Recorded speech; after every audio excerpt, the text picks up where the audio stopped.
a hablar de ciencia, pero de una manera divulgativa. Entonces, espero haberlo hecho bien. A los que busquen algo muy divulgativo, pues les voy a hablar de ciencia, y a los que busquen ciencia en profundidad, pues creo que tampoco va a ser eso. Espero haber encontrado un buen equilibrio entre las dos cosas y que la charla de hoy resulte interesante.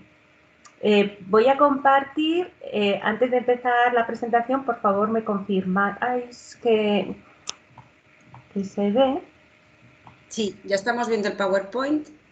Lo pongo en modo presentación, se Perfecto, ve ya está. Perfectísimo. fenomenal. Muchas gracias, Cuando Esther. quieras, María. Fantástico, gracias.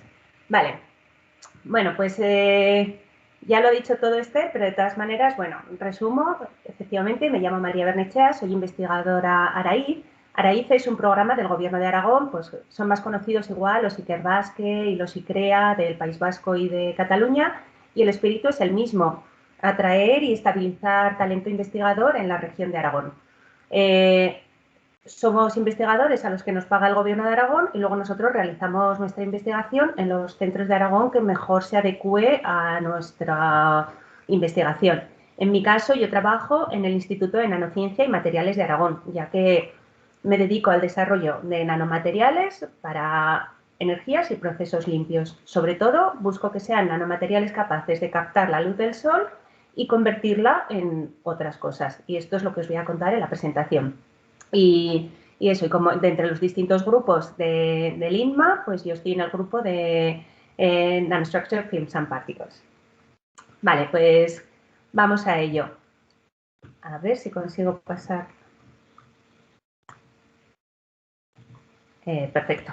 Entonces, estas son de las cosas que os voy a hablar hoy. Como he dicho, pues trabajo en nanomateriales capaces de captar la luz del sol y transformarla en otras cosas. Entonces, primero quiero explicaros cómo veo yo la luz y cómo me gustaría que la vierais, para luego hablar de las siguientes cosas, pues cómo podemos aprovechar la luz. Para ello usamos semiconductores, así que vamos a ver muy brevemente qué son los semiconductores y cuáles son las propiedades que tienen que nos permiten aprovechar esta luz. Luego paso a hablaros de los nanosemiconductores, que es con los que yo trabajo, y luego pues cómo los aplicamos en celdas solares, en fotocatálisis y otras cosas. Así que vamos a ello. Normalmente, si yo digo luz, pues todos pensamos en algo así, en la parte del espectro electromagnético que nosotros somos capaces de ver, la parte visible. Y tendemos a olvidar pues que con las mismas propiedades pues tenemos también pues la luz ultravioleta, la luz infrarroja y otras partes del espectro. Sin embargo, pues hay mucha más vida fuera de lo que nosotros somos capaces de ver. Al fin y al cabo, lo que nosotros vemos es solamente una parte del espectro electromagnético dentro de unas longitudes de onda muy determinadas. Concretamente, entre los 400 y los 700 nanómetros. Pero como os digo, pues hay muchas más cosas. Por ejemplo, si fuéramos capaces de ver en el ultravioleta, como son capaces de ver las abejas, veríamos cosas que ahora no somos capaces de ver. Como por ejemplo, las flores se visten o se engalanan, no para nosotros, aunque nosotros pensemos que sí, sino para los insectos o concretamente las abejas, que son los grandes polinizadores de nuestro mundo. Entonces, si iluminamos las flores con luz ultravioleta, somos capaces de ver estos diseños que ellos se ponen para resultar atractivos para estos insectos. No solo esto, lo mismo pasa en el infrarrojo. Nosotros no somos capaces de ver en esta zona, pero si lo fuéramos, pues podríamos ver a través de ciertos plásticos, a través del silicio, de la niebla, del humo, o incluso seríamos capaces de ver de noche. Así que cuando yo os hable de luz a lo largo de esta presentación, quiero que penséis la luz es una onda electromagnética que transporta energía, ¿vale? Y esta energía es proporcional a la frecuencia de esta luz, pues el número de veces que pasa por una posición, o inversamente proporcional a la longitud de onda, que es la distancia que es capaz de recorrer en una sola vibración. ¿Vale? Entonces, Cuanto mayor es la longitud de onda, menos energía transporta esta luz. Y si la longitud de onda es muy pequeñita, la frecuencia es muy alta, como este puntito azul que vemos en la figura, la onda transporta mucha energía, ¿vale? Entonces, al fin y al cabo, la luz es una onda que transporta energía. ¿Podemos nosotros captar esta energía y aprovecharla? Pues veremos que sí. Os traigo también el espectro de la luz solar. El Sol es una bola que está a una altísima temperatura, unos 5.000 grados centígrados, y por estar a esa tan alta temperatura emite luz, que es la correspondiente a esta línea negra. Esto es la simulación y la línea amarilla es realmente el espectro de luz solar que hay antes de atravesar nuestra atmósfera. ¿Qué pasa cuando la luz del Sol llega a nuestra atmósfera? Pues que ahí tenemos un montón de moléculas, tenemos la atmósfera que nos protege, entonces parte de esta luz se refleja y parte de ella es absorbida pues, por el agua, el ozono, el CO2 que tenemos aquí.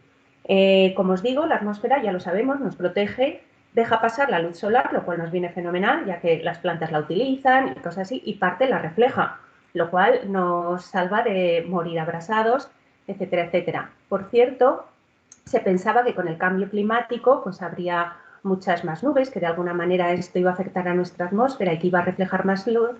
Sin embargo, un estudio muy reciente ha comprobado que nuestra atmósfera, por culpa del cambio climático, cada vez es capaz de reflejar menos luz. O sea que no solamente nos estamos calentando por los gases que emitimos a la atmósfera, sino que encima estamos cada vez disminuyendo esta protección. Bueno, sea como fuere. El caso es que nosotros, cuando los que trabajamos con celdas solares o queremos usar la luz del sol para nuestros procesos, pues normalmente para hacer los experimentos en el laboratorio no sacamos las cosas a la ventana, sino que usamos lo que se llaman simuladores solares, que básicamente es una lámpara a la que aplicamos unos filtros para simular en nuestro laboratorio este espectro de la luz solar que llega a la Tierra. Ya se han establecido unos estándar, el típico es el que se llama AM 1.5, que es como el promedio de la luz solar, porque ya sabéis que es distinto si vives en el Ecuador o si vives en los polos, si vives al nivel del mar o si vives en una montaña. Entonces, este es un estándar que se ha establecido y es el que usamos en todo el mundo, en todos los laboratorios, que es el promedio de la luz solar que llega al nivel del mar, ¿vale? Y como veis, pues aquí faltan esas longitudes de onda que son absorbidas por el agua, el CO2, etcétera. Vale, como resumen de este punto, luz la vemos como fuente de energía, ¿vale? Entonces vamos a ver cómo podemos usar los semiconductores para aprovechar esta luz. Vamos a empezar por definir qué es un semiconductor. Definimos los semiconductores sobre todo por lo que no son. Ni son conductores ni son aislantes, ¿vale? Podemos dividir los materiales, o sea, nosotros tenemos un trozo de material, le aplicamos una corriente eléctrica. Si la conduce muy bien, estamos hablando de conductores o metales que tienen una alta conductividad. Los aislantes son los que lo conducen fatal. Y el ejemplo típico lo tenemos en los cables de cobre, o sea, tenemos el cobre rodeado de un polímero, el cobre conduce muy bien la electricidad, el polímero la aísla, entonces podemos tocar los cables sin electrocutarnos. Un semiconductor es un material pues que ni fu ni fa, se encuentra algo en medio. Pero aparte de lo que es el hecho empírico de comprobar qué tal conducen la electricidad, podemos ver por qué se comportan así, ¿vale? Y esto lo podemos entender si nos fijamos en los niveles de energía de los materiales. Tendremos conductividad en un material siempre y cuando tengamos electrones en la banda de conducción, que por eso se llama así, ¿vale? Entonces, ¿qué pasa en los metales? En los metales tenemos un continuo de energía, ya tenemos electrones en la banda de conducción. Yo esto a veces lo defino como estar en la banda de valencia, tú estás en la orilla de un río estar en la banda de conducción es caerte al río y que la corriente te arrastra, ¿vale? Entonces, en los metales ya tenemos electrones en la banda de conducción. Aplicamos nuestra corriente eléctrica que va por aquí y se conduce como un tiro, fenomenal. ¿Qué pasa en los aislantes? Pues que entre la banda de valencia y la banda de conducción hay aquí un vacío de energía que no se puede ocupar, que es muy grande. Los electrones no consiguen llegar aquí, por lo tanto la conductividad, o sea, la electricidad no se conduce.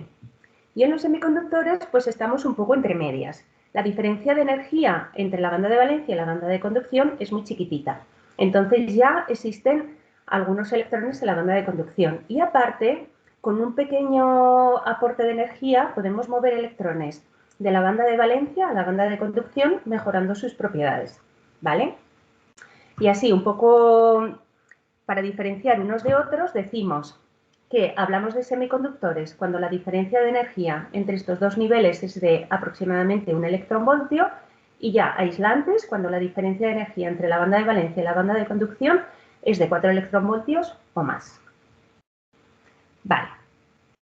Entonces, ¿cómo se comportan los semiconductores cuando los iluminamos con luz? Tenemos aquí nuestro semiconductor, ya tiene algún electrón en la banda de conducción, casi todos los electrones en la banda de valencia. Iluminamos. En luz. Iluminamos. Vale. Si esta luz tiene una energía igual o superior a esta diferencia que denominamos bandgap, ¿vale? Entonces la luz tendrá suficiente energía para mover un electrón de la banda de valencia a la banda de conducción, dejándonos un hueco aquí, ¿vale? Una cosa que quiero que tengáis en cuenta es que esta luz no tiene por qué ser necesariamente del sol. Puede ser las lámparas, los focos que tenemos en los campos de fútbol, la iluminación interna, o sea, pero lo que es importante, tenemos que tener en cuenta cuál es la composición de esa luz. Ya hemos visto que el espectro solar tiene esta composición. Tenemos fotones en la zona del visible, en la zona del infrarrojo. Sin embargo, pues por ejemplo, las lámparas fluorescentes o los LEDs, esto es un LED blanco, esto es un LED con un blanco más cálido, tienen distintas composiciones. Y si luego vamos a querer usar estas fuentes de energía para lo que sea, necesitamos conocer esto para luego saber a dónde tenemos que ir a absorber estos fotones, ¿vale? Aquí es, por ejemplo, una comparación entre los fotones que encontramos en el espectro solar, que veis que tenemos pues, en todo el visible, parte del infrarrojo, comparado pues, con un LED que solamente emite aquí en la zona del visible, o esto es una lámpara fluorescente que tiene emisiones picos muy determinadas en ciertas longitudes de onda. Otra cosa que os quería comentar es las diferencias en un semiconductor. En el momento en que lo iluminemos con la energía del bandgap, de esta diferencia de energía, o con luces con mayor energía, ya lo va a absorber todo, todas las longitudes de onda, ¿vale? Por ejemplo, aquí tenemos, y esto lo podemos saber midiendo el espectro de absorción del material. Cogemos nuestro material y lo vamos iluminando con longitudes de onda y vemos si absorbe o no absorbe. Aquí pues empezamos en el infrarrojo, que son energías pequeñas, el material no absorbe nada hasta que llega a un punto, que es este bandgap, en el que empieza a absorber fotones, ¿vale? Y los absorbe todos, ¿por qué? En el bandgap tenemos aquí un electrón, tiene suficiente energía, sube. Si iluminamos con una luz que tiene más energía, pues cogerá electrones de más abajo en la banda de valencia y los subirá a niveles de energía más altos en la banda de conducción. Y ya está. Y esto es distinto de lo que ocurre cuando tenemos moléculas. En las moléculas los estados de energía son definidos. Hay uno aquí, que es distinto a lo que ocurre aquí en los semiconductores, que tenemos un continuo. Aquí hay un montón de niveles de energía, de repente aquí no hay ninguno y aquí otra vez un montón de niveles de energía. Aquí son muy concretos, entonces a estas moléculas las iluminamos, poca energía no absorbo. Llego a este punto que tiene la energía justa para mover electrones de este nivel a este nivel. Vale, pues tengo un pico, dejo de absorber hasta que llego a este siguiente punto en el que la luz ya tiene energía para mover electrones de aquí a aquí. Otro pico y luego otra vez a cero. ¿Vale? Entonces, esto es la diferencia entre los semiconductores y las moléculas, que también pueden absorber la luz, pero solamente longitudes de onda muy concretas. ¿Vale? Ya sabemos cómo absorber la luz. ¿Y ahora qué hacemos con ella? Pues pueden pasar muchas cosas. Solamente os voy a poner un par de ejemplos, pero pueden pasar más cosas. Normalmente ya hemos visto, absorbemos la luz, generamos nuestro electrón, generamos nuestro hueco y ¿qué pasa? Pues lo primero que van a hacer tanto los electrones como los huecos es lo que se conoce como relajarse. Podemos visualizar los electrones como piedras, que siempre quieren estar a menor energía de la que están. Y a los huecos como burbujas, que siempre quieren estar a una energía superior a la que están. ¿Vale? Entonces, el electrón está por aquí arriba y va a venir hasta el mínimo nivel de energía permitido, que va a ser aquí en el borde de la banda de conducción. Y lo mismo con los huecos, van a subir hasta el mayor nivel de energía permitido dentro de la banda de valencia. A esto se le llama termalización, que bueno, nos importa, pero se llama así. Y una vez que los tenemos aquí abajo o aquí arriba, ¿qué va a pasar? Pues lo más normal es que el electrón vuelva aquí, se combine con el hueco y aquí no ha pasado nada, que es lo que se conoce como recombinación. En algunos casos, este proceso va acompañado de liberación de energía en forma de luz. O sea, en algunos casos, cuando esto se recombina, simplemente la energía se pierde como calor, o puede ser que se haga emitiendo luz. ¿Vale? Entonces, esta luz que se emite, nosotros la podemos aprovechar. ¿Ejemplos para los que se puede usar esto? Pues, por ejemplo, para los LEDs o para bioimagen. En los LEDs lo que hacemos es, a través de una corriente eléctrica, enchufar electrones y huecos aquí y que luego estos recombinan emitiendo luz. Y eso es lo que estamos haciendo. O para bioimagen, pues podemos llevar los semiconductores a partes, a órganos. O hay problemas para oírme, porque veo aquí un... No, se te oye perfectamente. Vale, que me salía como una alarma. Fenomenal, perdón, gracias. Sí. Vale, vale. Bueno, o eso, para bioimagen podemos tener estos materiales en un tejido, lo iluminamos y luego él nos devuelve la luz y podemos aprovecharlo para ver el tejido en el que está. ¿Qué más? Pues podemos usar este electrón y este hueco para reacciones químicas. Los electrones los podemos usar para reacciones de reducción y los huecos para reacciones de oxidación, que es lo que se conoce como fotocatálisis. Aparte de absorber la luz, esto tiene también pues, requerimientos. Os he puesto aquí un ejemplo de tipo de reacciones que puede haber, aunque pueden ser otras. O sea, como fotocatálisis se usa también para reducir el CO2 a otras moléculas, o lo podemos usar para, a partir de agua, generar radicales hidroxilo o a partir de oxígeno, generar radicales superóxido. Estos radicales son superoxidantes, muy reactivos, entonces pues atacan la materia orgánica, por ejemplo, las membranas de las bacterias y pues los podemos usar para desinfectar, o moléculas orgánicas que haya en agua y los podemos usar para purificar aguas. Lo que os comentaba, esto no solamente absorber luz y generar estos radicales, tiene sus requerimientos.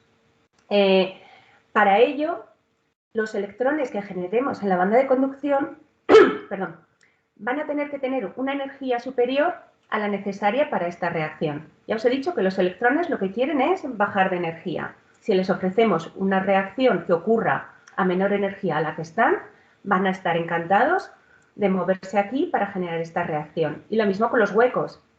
Necesitamos que los huecos estén en una banda de valencia a menor energía que la reacción que queremos provocar. Así que será favorable que los huecos se cedan a la molécula de agua para dar lugar a esta reacción. Y pues podemos usar los semiconductores en celdas solares. Para esto lo que necesitaremos es poner contactos adecuados en nuestro semiconductor para que los electrones se vayan para un lado, los huecos para otro, evitar que se recombinen y sacarlos a un circuito externo. Porque básicamente esto es lo que hace una celda solar, convertir los fotones, la luz, la energía de la luz, en energía eléctrica. Electrones que van por este circuito externo, que es a donde nosotros enchufamos el ordenador, el lavavajillas, etcétera, etcétera.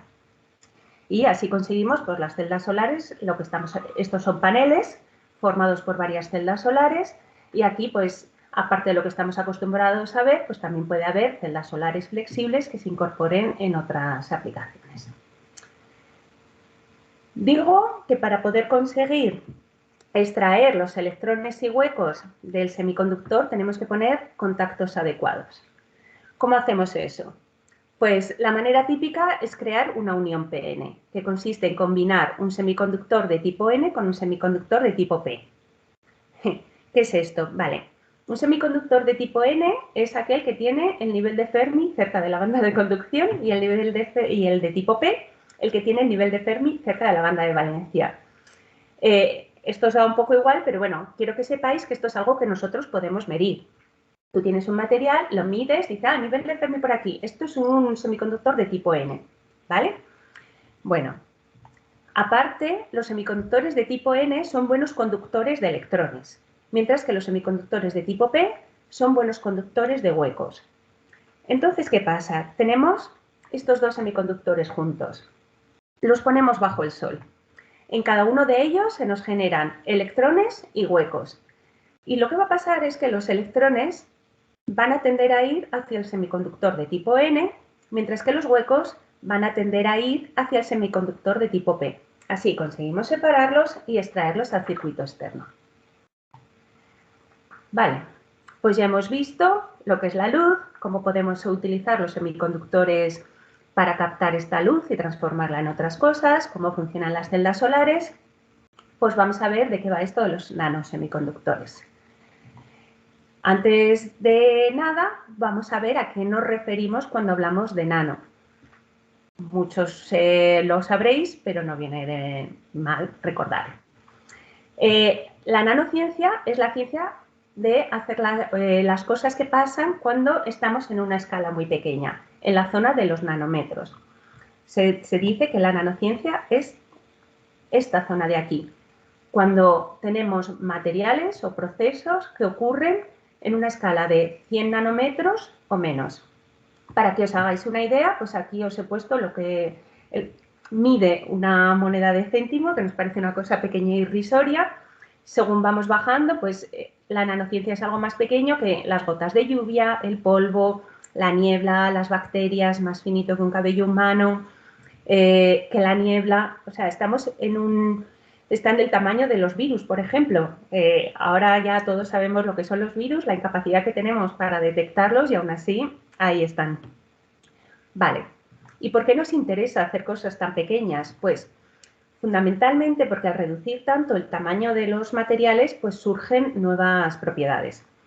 Todos hemos visto alguna vez pues un objeto de oro o de plata, sabemos la pinta que tiene en estado macroscópico que decimos. Sin embargo, cuando reducimos estos materiales a nivel nanométrico, sus propiedades ya son totalmente distintas. Podemos tenerlos como disoluciones. Vemos que el color no tiene nada que ver perdón, con el color metálico del oro o de la plata. Aquí es un ejemplo de que vemos como cambiando simplemente no solo el tamaño, sino la forma que tienen luego los cristalitos estos nanométricos. También podemos cambiar cómo se comportan con respecto a la luz. Aquí he traído ejemplos de luz porque trabajando en lo que trabajo es lo que más me interesa y aparte porque es muy visual, valga la redundancia, y fácil de ver. Pero aparte de las propiedades ópticas, cambian pues, las propiedades electrónicas, etcétera, etcétera. ¿Vale? Entonces, pues los nanosemiconductores son semiconductores como los que hemos visto, pero en tamaño nanométrico, muy pequeñitos. Vemos aquí un ejemplo de un nanocristal que tiene unas dimensiones de alrededor de 10 nanómetros. Veis que ya tenemos equipos que nos permiten ver cómo son estos materiales, que esto es algo súper bonito y súper interesante y fascinante. Cuando es la primera vez que lo ves, es súper chulo. Y además, gracias a que son así pequeñitos, los podemos tener como disoluciones. lo cual es muy interesante ya que nos facilita mucho la vida.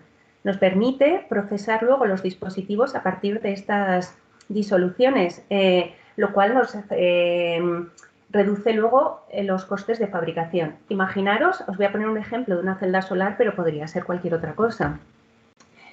Nosotros tenemos un sustrato, venimos con nuestro material activo, lo pintamos, dejamos que se evapore el disolvente y ya tenemos ahí nuestra capa activa. Esto, obviamente, pues hace que todo sea más sencillo y más barato. No necesitamos altas temperaturas, no necesitamos alto vacío, no necesitamos alas limpias, etc. Aparte, es compatible con técnicas de fabricación ya establecidas. Estas técnicas que os pongo aquí u otras que se pueden usar son las que se usan para imprimir periódicos, para poner dibujos en las camisetas, cosas así, o sea que ya están totalmente implantadas.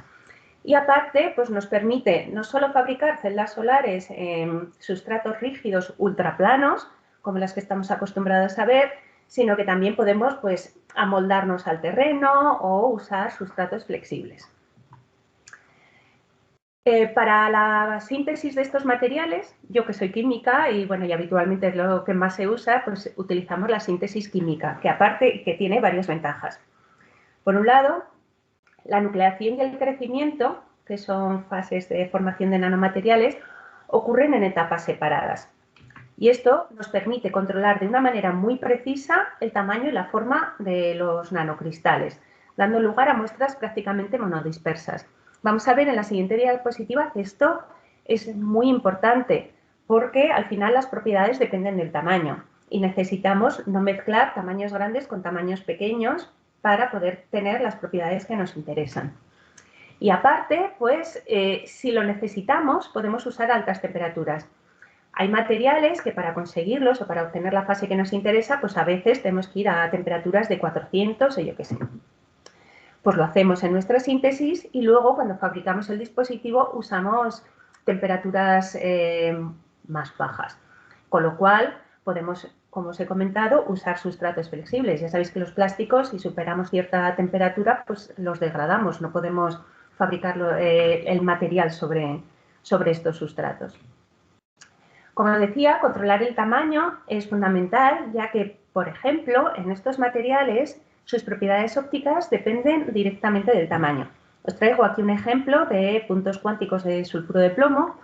Vemos cómo cambiando el tamaño, el diámetro del material de 1 nanómetro a 10 nanómetros, cambiamos que el material absorba en el visible o empiece a absorber en el infrarrojo. Y como os digo, esto es fundamental porque si lo vamos a usar para celdas solares, lo que queremos es un material que sea capaz de absorber, por ejemplo, desde aquí, no solo el visible, sino todas las longitudes de onda que nos llegan del espectro solar. Entonces, nos interesa saber cuáles son las condiciones de síntesis que tenemos que usar para obtener nuestros materiales, por ejemplo, con este tamaño, para que se adapte bien al espectro solar, ¿vale? Y lo que os decía, no mezclar, o bueno, nos puede interesar que sí, pero si no controlas el tamaño y tienes un poco de todo, pues luego al final no sabes ni qué banda tienes, ni cómo absorbe, ni nada. Vale, ¿cómo estabilizamos los materiales en disolución? Lo que hacemos es, cuando estamos haciendo nuestra síntesis, introducimos en el medio de reacción ligandos de cadena larga. Bueno, de cadena larga si luego lo queremos dispersar en disoluciones orgánicas. Estos ligandos se absorben en la superficie de los nanocristales y lo que os digo, si son ligandos orgánicos de cadena larga podremos dispersar el material en disoluciones orgánicas o pueden ser ligandos hidrofílicos que nos permitan disolver los materiales en agua. Sin embargo, cuando ya vamos a fabricar los dispositivos, llevamos a cabo un proceso de intercambio de ligandos. Esto es así porque, pues bueno, estos ligandos de cadena larga nos permiten dispersar los materiales en disolventes, todo el procesado en disolución que os he comentado, pero normalmente estos ligandos son aislantes electrónicos. Y lo que hacemos es, durante el proceso, sustituir estos ligandos por otros más cortitos o incluso átomos. Así, los nanocristales están muy cerca unos de otros y los electrones pueden ir saltando entre los distintos nanocristales y así mejoramos la conductividad de nuestros films. Además, Recientemente se ha demostrado que según el ligando que elijamos para que esté aquí al final en el fin, en este intercambio de ligandos, podemos modificar la posición de la banda de valencia, la banda de conducción y el nivel de Fermi. Y esto es muy interesante porque modificando el nivel de Fermi podemos hacer que un mismo material se comporte como semiconductor de tipo N o semiconductor de tipo P. Podemos hacer una unión PN con el mismo material simplemente modificando los ligandos. O, si os acordáis del ejemplo que os he puesto de la fotocatálisis, podemos ajustar la posición de los niveles de energía y permitir que una reacción se dé o no según el ligando que elijamos. Guay, ¿verdad? Bueno. Entonces, vamos a ver cómo podemos usar estos materiales en celdas solares. Os traigo aquí esta imagen. Aquí están resumidas todas las tecnologías de celdas solares fotovoltaicas que se han desarrollado desde los primeros años que empezó esta investigación hasta hace nada, o sea, hasta este año. Esto es un gráfico que recolecta el Laboratorio Nacional de Investigación en Energías Renovables de Estados Unidos. En este laboratorio,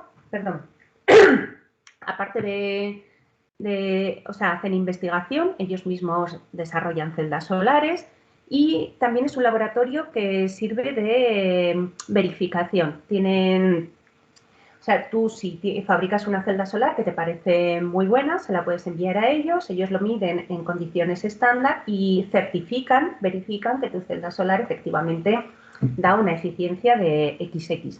No es el único laboratorio del mundo que hace estas certificaciones. Entonces, bueno, muchas veces aquí aparecen resultados que ni siquiera se han publicado. Como os digo, aquí están recogidas todas las tecnologías.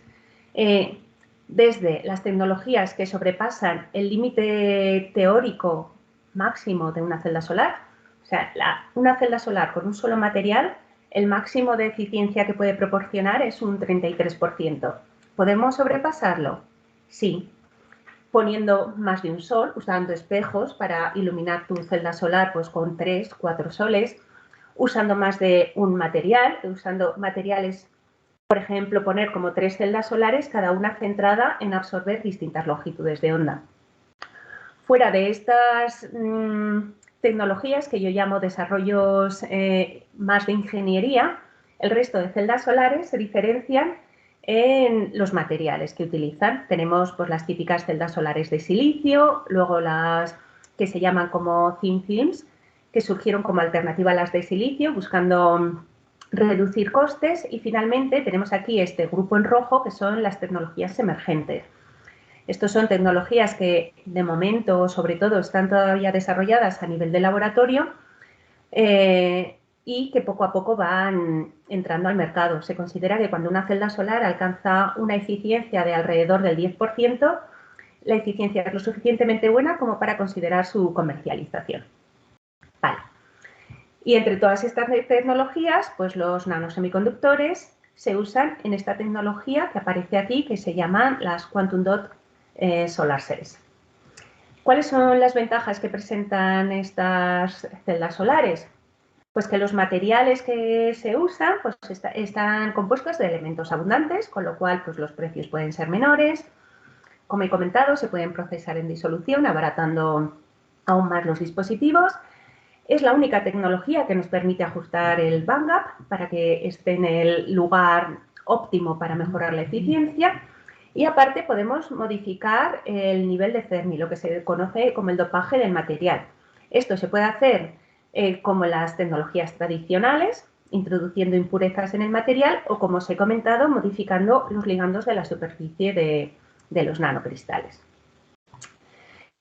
¿Y cuál es el problema? Pues que en este tipo de celdas las mejores eficiencias se consiguen con materiales que presentan plomo en su composición. Esto es un problema que comparte con las celdas de perovskita, que es una tecnología que ha surgido en los últimos años, que está dando muy buenas eficiencias, pero que presentan este problema, que las mejores eficiencias se consiguen con materiales que presentan plomo, que todos sabemos es un elemento tóxico y está listado como dentro de los 10 elementos de mayor preocupación para la salud pública. Esto es un problema, pues, tanto desde el inicio de la fabricación de las celdas solares, luego durante su uso, evitar que haya pérdidas o lo que sea, o después de la vida útil del dispositivo, a ver qué se hace con ellos. Para intentar solucionar estos problemas, pues nosotros hemos intentado desarrollar materiales alternativos con elementos no tóxicos que puedan sustituir a estos materiales. En nuestro caso, nos hemos centrado en intentar desarrollar materiales basados en bismuto. ¿Por qué? Pues porque es un material relativamente abundante. En esta tabla periódica, el área de cada elemento se corresponde con su abundancia en la superficie terrestre. Tenemos aquí el bismuto. Hace unos años se actualizó esta tabla periódica en la que, pues de nuevo, el área se corresponde con la abundancia del elemento en la corteza terrestre y aparte se incluyó un código de colores. Verde es, no hay problema, se puede usar sin riesgo de quedarnos sin el elemento.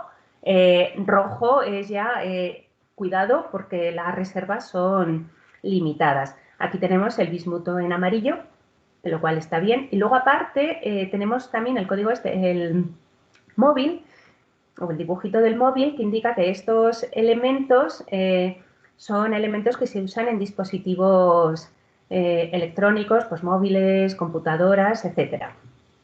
Entonces, pues claro, como cada vez hay más, pues se usan más estos elementos y pueden ser un problema pues de abastecimiento, etcétera. Aparte de la abundancia de los elementos, es interesante mirar también a la producción. ¿Cuántas toneladas se producen de los elementos? Tenemos aquí el bismuto y me diréis, pues no se produce mucho. Pues efectivamente. Lo único que pasa es que el bismuto no es un elemento tecnológicamente relevante. Ya habéis visto que no tenía el móvil en la tabla periódica anterior. Entonces, lo que se produce se obtiene como subproducto de la minería del plomo o del zinc. Hay minas ricas en bismuto, pero apenas están explotadas, pues porque no interesa, porque el bismuto apenas se usa para nada. Pero aparte de esto, una cosa que le hace muy atractivo es que a pesar de estar en la zona de los metales pesados, tóxicos, pues el bismuto se considera un elemento no tóxico. Se metaboliza bien por el organismo e incluso forma parte de formulaciones de medicamentos. Entonces, bueno, nosotros hemos trabajado bastante en esto. Por ejemplo, trabajamos con sulfuro de bismuto, porque pues en los artículos se describía que tiene un band gap adecuado para fotovoltaica y era un semiconductor de tipo N. ¿Qué hicimos nosotros? Desarrollar una síntesis para poder obtenerlo como nanocristales coloidales. Confirmamos que la estructura cristalina era efectivamente la que se había descrito. Medimos sus propiedades ópticas y vemos que tiene pues un band gap directo a 950 nanómetros, o sea que pues todo bien. Y hicimos varias cosas, entre ellas os he traído este estudio, en el que estudiamos pues, si podíamos modificar la síntesis para obtener los nanocristales con distintos tamaños y formas. Y veis pues, que efectivamente conseguimos unos nanorods, o sea, así con forma de granito de arroz o con formas esféricas de distintos tamaños. Al medir las propiedades ópticas, vimos que el band gap variaba al cambiar el tamaño. Y dijimos, esto es indicativo de confinamiento cuántico. Confinamiento cuántico se habla cuando las propiedades ópticas varían en función del tamaño. Esto no se había descrito antes. Y dijimos, qué interesante. Solamente que dijimos, bueno, estas variaciones del band gap pueden deberse también a que no todos los materiales presentan la misma estequiometría, la misma fórmula. Pero vimos que cuando hacíamos films usando un ligando con azufre para fabricar estos films y obteníamos ya el material con la estequiometría próxima a la estequiometría del sulfuro de bismuto, estas variaciones en el band gap se mantenían, por lo cual se podían atribuir a las diferencias de tamaño y esto fue pues, la primera confirmación de confinamiento cuántico en este material. Aparte, pues bueno, fabricamos celdas solares, combinando el sulfuro de bismuto con un polímero semiconductor, que normalmente se usa en celdas solares, pues, y así pues teníamos una celda solar compuesta íntegramente por elementos no tóxicos y bueno, medimos sus propiedades, las eficiencias pues no eran muy altas, pero vimos, por ejemplo, que los nanocristales más pequeños podíamos mejorar la tensión de circuito abierto, lo cual se relaciona con la presencia de menores defectos en el material, con lo cual luego, combinando otras estrategias, se podría mejorar la eficiencia más allá. En este punto, pues os quiero hablar de un proyecto de divulgación en el que participé, que se llama Nanoasalto, que pretendía explorar la nanociencia a través del arte. Cogieron a distintos científicos y nos emparejaron con artistas de aquí de Aragón, a los que les contamos nuestra investigación y ellos pues tuvieron que desarrollar una obra de arte. Y en mi caso, pues la mía es esta. Tuve varias y mi artista es Inés Marco, aquí tenéis sus datos por si queréis consultar su obra artística. Entonces, bueno, yo tuve varias reuniones con ella y le contaba de qué iba mi investigación. Y una de las cosas que más le llamó la atención fue precisamente este trabajo, pues que las propiedades ópticas de los nanocristales pudieran, o sea, que absorbieran de distinta manera o tuvieran distinto color según el tamaño y la forma. Y también, pues ella, buscando información, pues un día hablando me dice, oye, qué bonitos son los cristales de bismuto. Esto es bismuto metálico, no los compuestos, pero bueno, pues sí, muy bonito. Entonces, combinando estas ideas, pues se puso a trabajar pues, con la forma de los cristales de bismuto, los nanos de distintos tamaños, distintos colores, y jugando con esto llegó al final pues, a esta obra, en la que veis, pues tenemos, siguiendo así el patrón de los cristales de bismuto y usando los nanos de distintos colores, y aquí tenemos un sol iluminando los nanocristales. Y nada, pues ahora esta obra está expuesta en la entrada de nuestro edificio y esta es Inés y yo misma un día que vino a visitar el laboratorio, nos hicimos una foto con su cuadro y bueno, y me hizo una reproducción en chiquitín, que es lo que tengo aquí, que me hizo mucha ilusión también que me preparara esto y bueno, pues un proyecto muy bonito. Que por cierto debe estar mal colocado, pero como tenía la firma aquí, pues yo pensé que eso era abajo, pero no. Pero bueno.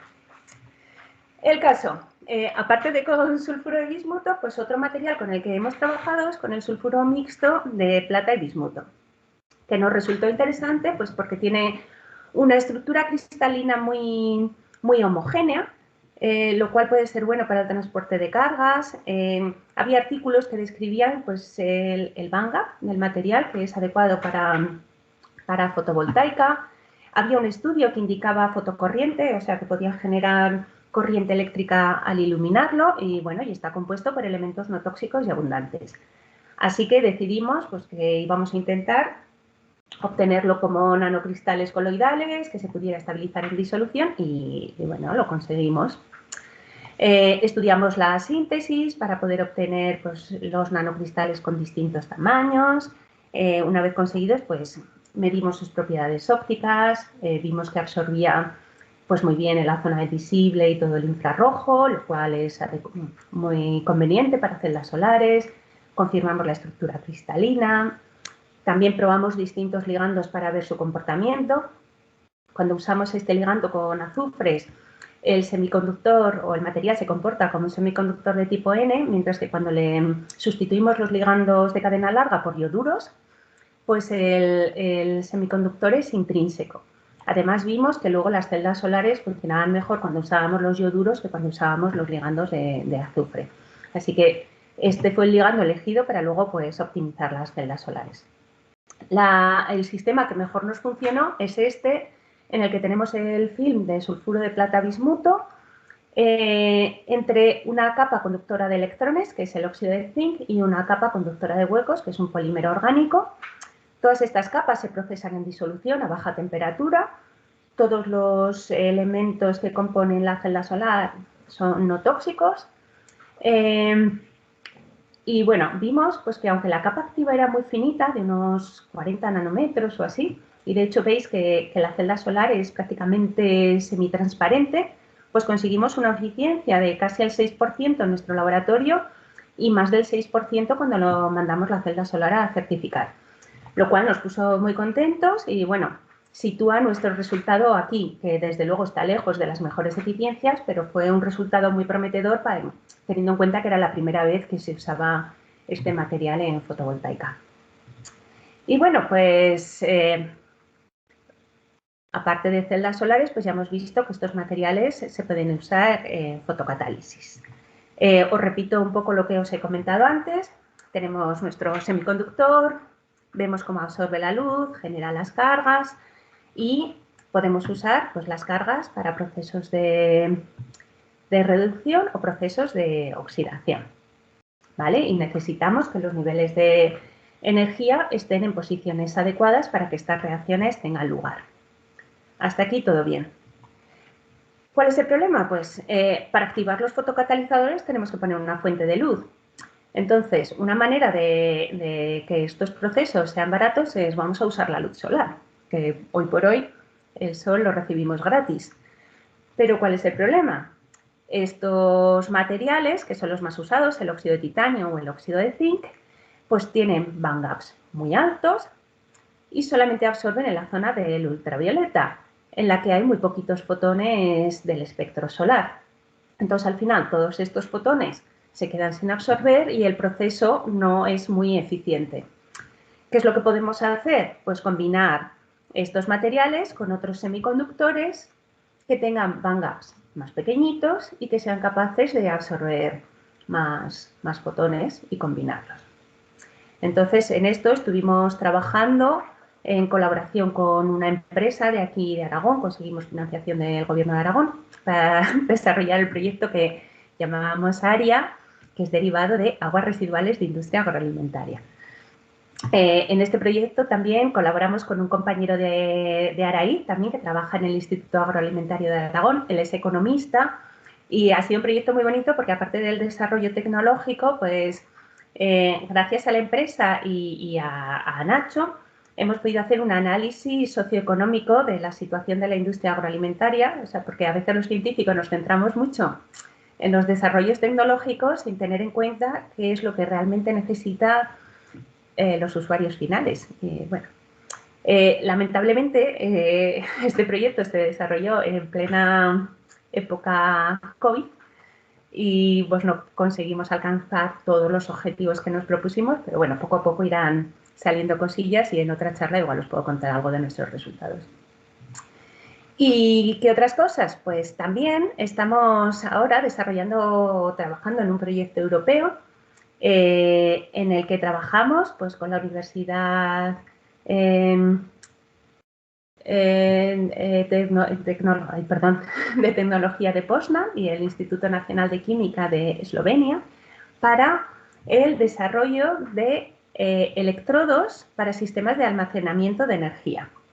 Entonces, aquí lo que estamos intentando es combinar carbones derivados de biomasa con nanosemiconductores para intentar aumentar pues, la capacitancia y las propiedades de electrodos, tanto para baterías como para supercondensadores. Y bueno, con esto termino mi presentación. Antes de terminar, pues agradecer a mucha gente, pues al grupo al que pertenezco, dirigido por Jesús Santamaría, la gente que colabora más directamente conmigo, por supuesto Araíz, que me paga el sueldo y me permitió venir a Aragón y desarrollar toda esta investigación, todas las agencias de financiación y a todos vosotros pues, por haber estado ahí y por escucharme e invitarme. Y aquí también tenéis mi correo pues, por si me queréis contactar. Y ya, vale. Gracias. Gracias a ti, María, por la charla. Muchísimas gracias, súper interesante, como siempre. No sé si hay alguien que quiera hacer alguna pregunta, algún comentario. Gracias, María. Bueno.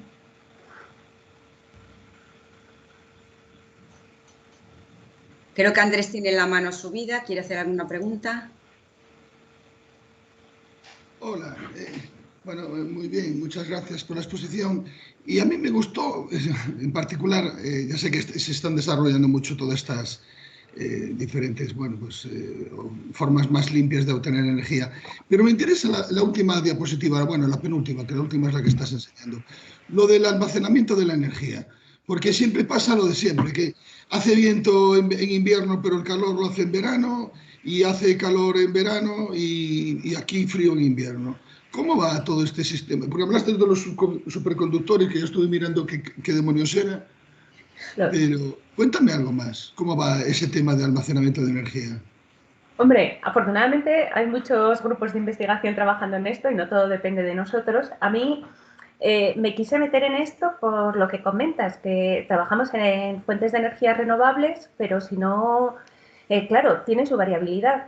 La energía fotovoltaica depende de que haya o no haya sol, la eólica de que haya o no haya viento, entonces, y hay veces que hay muchísimo más sol del que luego la electricidad que podemos consumir, lo mismo con el viento, entonces, obviamente, tenemos que combinar estos dispositivos con dispositivos que sean capaces de almacenar esa energía para cuando sea necesario.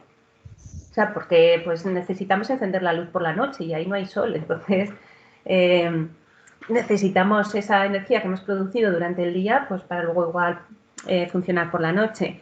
En este proyecto, pues bueno, a mí me parecía necesario, pero no tengo ni idea. Entonces, lo que hice fue buscarme socios que fueran muy buenos en, en esto para ver si querían colaborar y trabajar en el tema.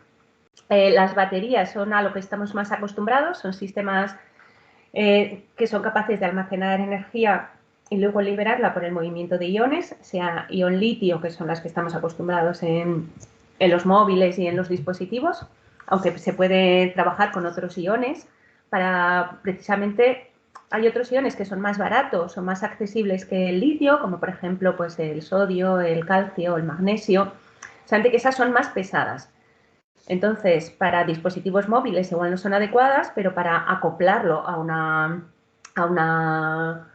celda solar o así serían adecuadas. Y las baterías, lo bueno que tiene es que pueden almacenar mucha energía y la van liberando lentamente, y los supercondensadores funcionan de manera distinta y lo que hacen es como separar iones, haces que los positivos y los negativos se vayan cada uno para un electrodo, lo cual va en contra de su tendencia natural, y cuando les liberas vuelven a estar en el electrolito así mezclados y eso genera una corriente eléctrica en el circuito externo. Y eso lo hacen de manera muy rápida. Entonces estos dispositivos se usan, por ejemplo, para los frenos de los coches eléctricos o cosas así que necesiten mucha energía de golpe. ¿Me estoy enrollando? No, Perdón. no, sigue, Lo sigue. estás explicando muy bien. Vale. Entonces, eso que hay muchos grupos trabajando en esto y nosotros lo que queríamos era, o sea, cada uno de estos dos dispositivos necesitan electrodos distintos, tienen distintas propiedades y requerimientos para los materiales, pero lo que sí que vimos mirando bibliografía es que gracias a incluir los nanos, pues a veces consigues mejorar la superficie activa, incorporar nuevos procesos redox, ya que son materiales que igual pueden ser activos, entonces es lo que estamos explorando, pero de nuevo, hasta que no publiquemos nada, yo no puedo contar. Vale. Venga, muchas gracias. Gracias por preguntar, así que sé que no estoy sola. Gracias. Está haciendo lo que es lo que tiene. Mira, es que de hecho, claro, es una de las grandes preguntas. Si, una cosa es generar la energía, otra cosa es almacenarla. De hecho, una de las cosas que comentaste, que me pareció súper interesante, porque efectivamente las lámparas o los focos LED, lo que sea, tienen una distinta rango diferente de longitud de onda respecto a la luz solar. Lo ideal sería poder aprovechar todo el rango posible de longitudes de onda, que es lo que estáis intentando hacer, ¿no? Para que sean materiales, de hecho, más efectivos y, por lo tanto, más baratos. Y pensando en esto, teniendo en cuenta que efectivamente podemos utilizar no solo la luz del sol, sino también la luz que despilfarramos por la noche, ¿no podemos reciclar la luz que se va al espacio exterior o mucha de la luz que desperdemos? Porque hay muchísima luz por la noche, tenemos cantidad de farolas en las autopistas, en todos los sitios. Sí, y no había posibilidad de conseguir celdas que recogiesen toda esa energía. Sí, de hecho es como una nueva línea de investigación, es lo que se llama los indoor photovoltaics, o bueno, exterior, claro. Así que es verdad que también en una farola podrías acoplar, yo qué sé, en las farolas, igual en la base se podría acoplar una celda solar para...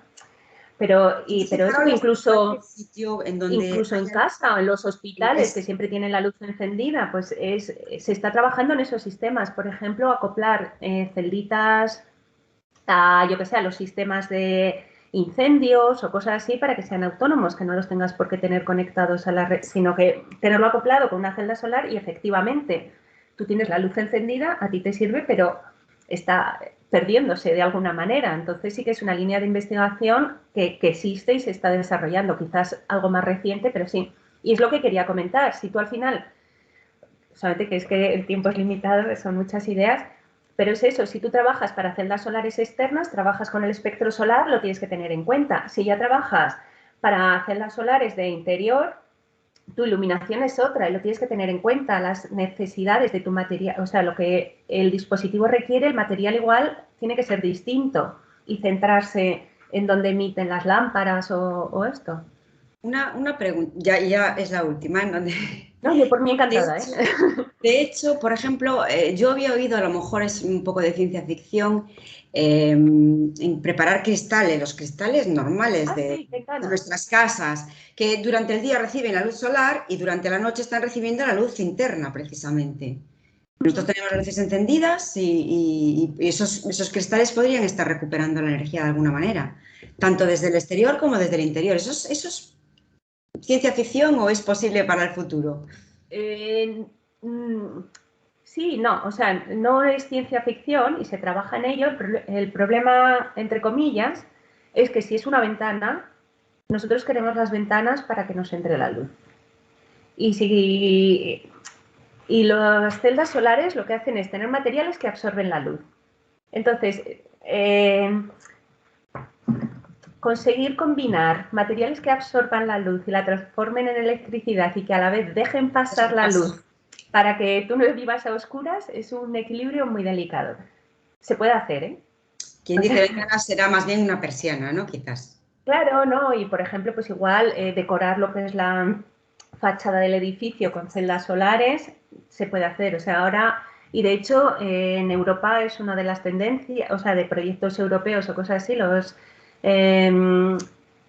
PV, bueno, eso, los edificios integrando generación de energía o los edificios autosuficientes, o sea, que puedan efectivamente aprovechar las fachadas, las ventanas y cosas así para abastecerse de energía, que no todo tenga que venir de la central térmica que está quemando cosas.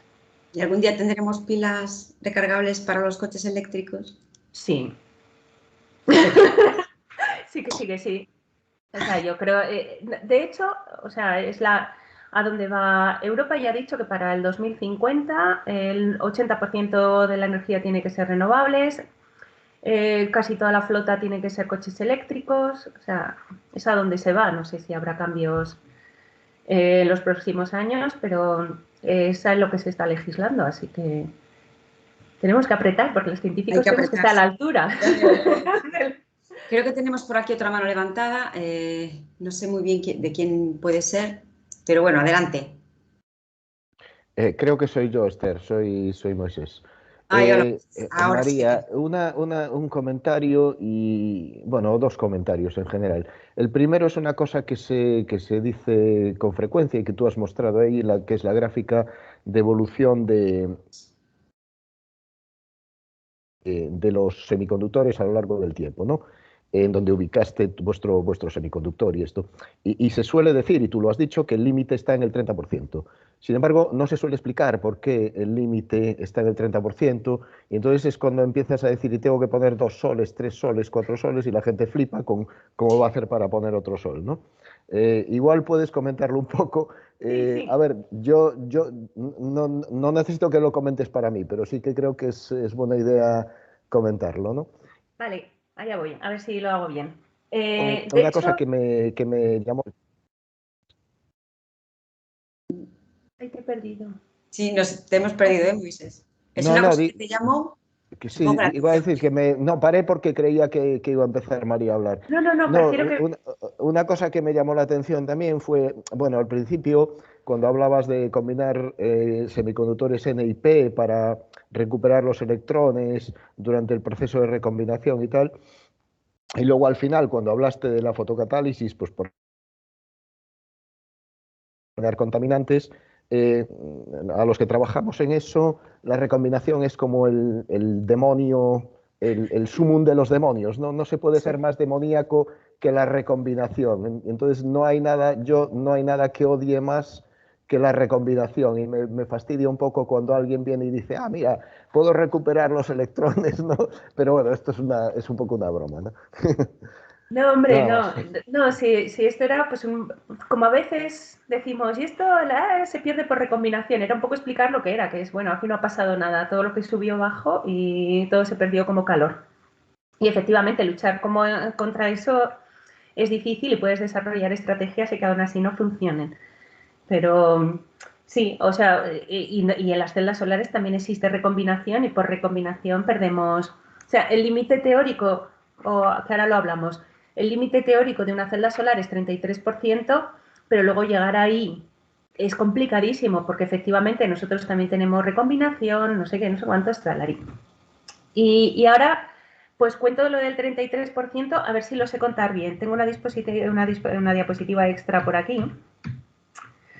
Esto es un estudio que se hizo en los años 60 y aquí nos hemos quedado. ¿Cuál es el problema? Tenemos un límite del 33% si solamente usamos un semiconductor o una sola unión PN. ¿Vale?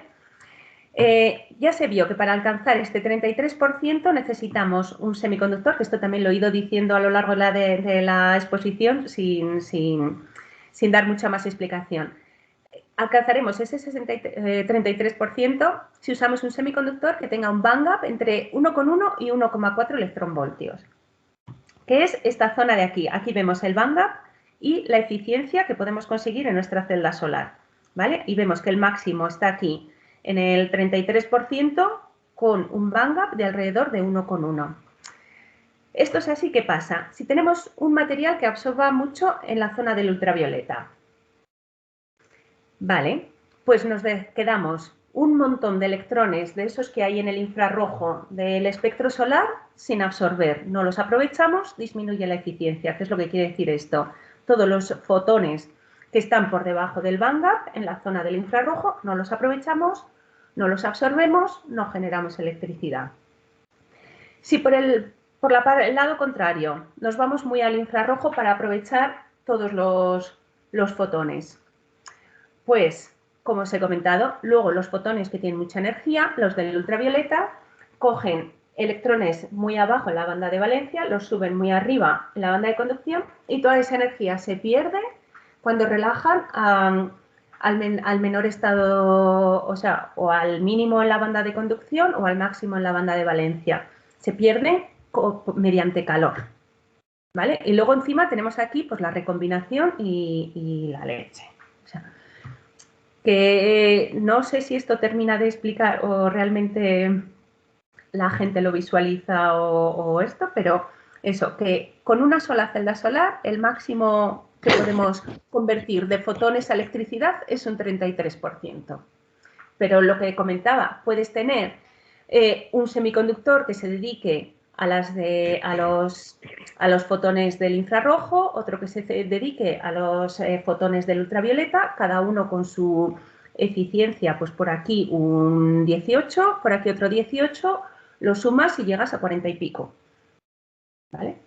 Y cosas así. Vale, gracias. Más o menos, es que no sé si... Es que esto ya Sí, es meternos yo creo igual en cosas está que muy es bien explicado, demasiado... sí.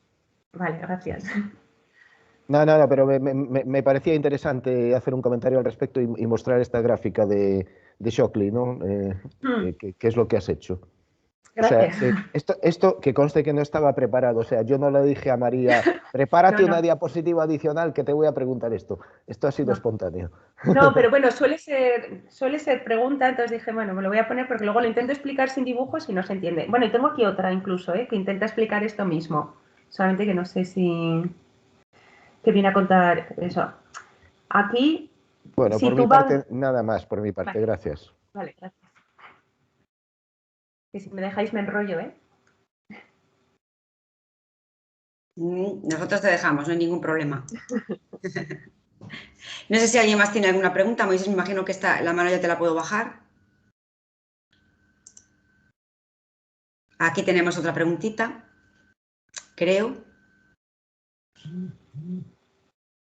Creo que soy yo, Esther. No lo sé, Sí, levante la sí, mano. sí. No es Nada, Sí, sí, eres tú. simplemente, bueno, quería decirle a María que muchas gracias por la charla, muy interesante. Y solamente quería un comentario. A ver, ¿ves factible el conseguir en algún momento alcanzar el uso de, a un 100% igual de ser muy, muy optimista, pero un uso masivo de energías renovables? Porque, a ver, desgraciadamente los seres humanos somos unos, iba a decir, consumidores, unos derrochadores de electricidad tremenda y nos hace falta. Y claro, a ver, el carbón, todo eso tiene muy mala, el petróleo muy mala fama, pero la realidad es que nos hace falta la energía, o por lo menos la tenemos que tener.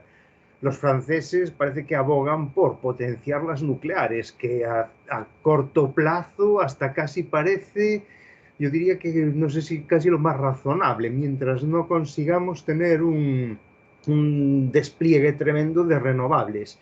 ¿Ves factible que se pudiese llegar a ser una, hombre, no sé si el 100%, pero eh, depender poco de otra cosa que no fuese renovables?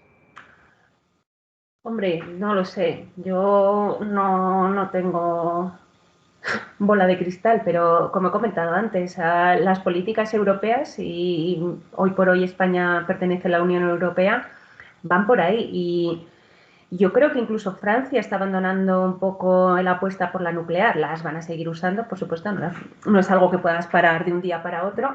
Y yo creo que de alguna manera es necesario que sigan formando parte del mix energético, pero lo de las centrales térmicas, estar quemando cosas ahí a lo loco, yo creo que ya más o menos todo el mundo tiene claro que no puede ser. O sea, seguirán existiendo estas centrales, porque eso sí que lo bueno que tienen es que es encender y apagar, que si ves que necesitas te pones a quemar cosas y funciona. O sea, que no creo que se vayan a desmantelar. Pero sí que es verdad que las políticas, que al final es lo que marca todo, o sea, los científicos podemos hacer desarrollos maravillosos, que mientras que no haya voluntad política para que luego eso se implante, no va a cambiar nada. Y es lo que comentaba, que las políticas europeas van muy en esa dirección. Así que 100%, pues no lo sé. Supongo que siempre, bueno, y además eso, que la definición de renovable, cada cual tendrá la suya, porque hay gente que incluye la nuclear y hay gente que no. Eh, no sé, pero vamos, que yo creo que hacia ahí se va. Si se va a alcanzar, pues no lo sé. O Sí, sea, a porque ver, ya o hemos sea, visto. obviamente lo razonable es lo que dices tú, no puedes estar consumiendo algo que aún encima, ya sabes, que aparte de los efectos secundarios que se ven asociados, es un recurso que no es renovable y no tiene lógica seguir quemando para saber que va a llegar un momento que no va a haber. Pero la realidad es que es eso, nos hace falta energía y de algún sitio tiene que salir. Eso es, sí. Obviamente es un problema. Sí, hombre, que yo qué sé, que igual nos llevamos una sorpresa y en unos años aparecen cosas con las que ahora no pensamos.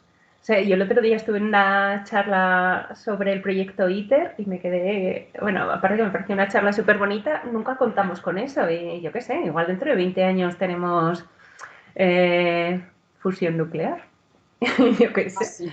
No, no sé. Ojalá, no creo, pero bueno, ya veremos. Bueno, muchas gracias.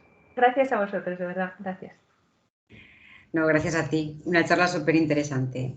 Bueno, yo no sé si alguien más quiere hacer algún comentario, si quieren hacer alguna pregunta. Ya sabemos que este sistema generalmente suele ser suficientemente frío como para que la gente no se manifieste. Sí. Sí, yo agradezco que la gente haya hecho preguntas, porque a veces eso, te dicen a mí me cuesta también hacer preguntas a través de internet y luego dices, no sé si he estado yo sola, si alguien si ha sido un rollo, se me han dormido todo el mundo. Sí, suele ser. Bueno, yo creo que ahora sí que ya no hay más comentarios, entonces te vamos a despedir. Vale, voy a quitar esto, voy a dejar de compartir. A ver. Muy bien.